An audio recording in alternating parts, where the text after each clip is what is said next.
নমস্কার, আমি রামপ্রসাদ ভাট, একজন স্কুল পার্ট টাইম টিচার্স।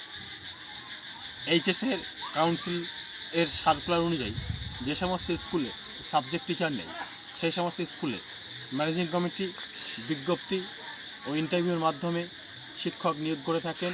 যাদের মিটিং রেজুলেশন হয়, এদের পার্ট টাইম টিচার বলা হয়ে থাকে। এরা সপ্তাহে সব দিনই ক্লাস করেন, অথচ এদের পার্ট টাইম বলা হয়ে থাকে। এদের বেতন কাঠামো বলতে খুব একটা সেরকম কিছু নেই। 500 থেকে 2,500 টাকার মধ্যে এদের বেতন দেওয়া হয়ে থাকে।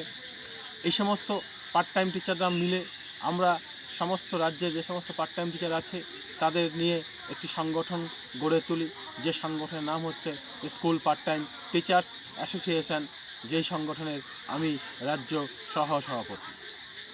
আমরা আমাদের সংগঠনের পক্ষ থেকে শিক্ষামন্ত্রী, মুখ্যমন্ত্রী, বিভিন্ন আধিকারিক, আমলা, মন্ত্রী, নেতা, এদের কাছে আমরা একাধিকবার দরবার করেছি, কিন্তু আমরা কোথাও থেকে কোনো সদুত্তর পাইনি। আমরা বারবার করে গভর্নমেন্টের কাছে দাবি জানিয়েছি যে আমাদের স্থায়ীকরণ করা হোক এবং ন্যূনতম সাম্মানিক বেতন দেওয়া হোক। খুবই দুঃখের সহিত বলতে হচ্ছে যে কলেজে পার্ট টাইম টিচারদের একইভাবে নিয়োগ করা হয়, তাদের স্থায়ীকরণ করা হয়ে গেল, তারা একটা নির্দিষ্ট বেতন কাঠামো আসলো, কিন্তু আমরা সেই হতভাগায় রয়ে গেলাম। তাই আমরা বিভিন্নভাবে বিভিন্ন জায়গায় গভর্নমেন্টের কাছে আবেদন জানিয়েছি, আবারও জানাচ্ছি, এখনও আমরা জানিয়ে যাচ্ছি। আমরা বর্তমানে লকডাউনজনিত কারণে সারা বিশ্বের জন্য মতো আমরাও গৃহবন্দী হয়ে আছি। এই মতো পরিস্থিতিতে আমরা এখন স্কুল থেকে বেতনও পাচ্ছি না, আবার অবসর সময় যে আমরা গৃহশিক্ষকতা করতাম সেটাও করতে পারছি না, যার ফলে আমাদের সংসার অতিবাহিত করতে খুবই দুঃখের মধ্যে দিন যাপন করতে হচ্ছে। আমরা এই মতো অবস্থায় মাননীয় মুখ্যমন্ত্রী এবং শিক্ষামন্ত্রীর কাছে আমাদের দাবি যে তারা যেন আমাদের আংশিক সময় শিক্ষকদের স্থায়ীকরণ করেন এবং আপদকালীন কিছু সাহায্য দান করেন।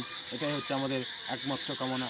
আমরা আপনার এই চ্যানেলের মাধ্যম দিয়ে সমস্ত মানুষের কাছে, সমস্ত দেশবাসীর কাছে তথা মুখ্যমন্ত্রী এবং শিক্ষামন্ত্রীর কাছে আবারও আবেদন রাখতে যাচ্ছি যে মহোদয়, আপনারা অতি সত্বর আমাদের স্থায়ীকরণ করুন এবং আপদকালীন সময় আমাদের কিছুটা আর্থিক সহযোগিতা প্রদান করে আমাদের সবাইকে একটু সচ্ছলভাবে জীবনযাপন করার সুযোগ করে দিন।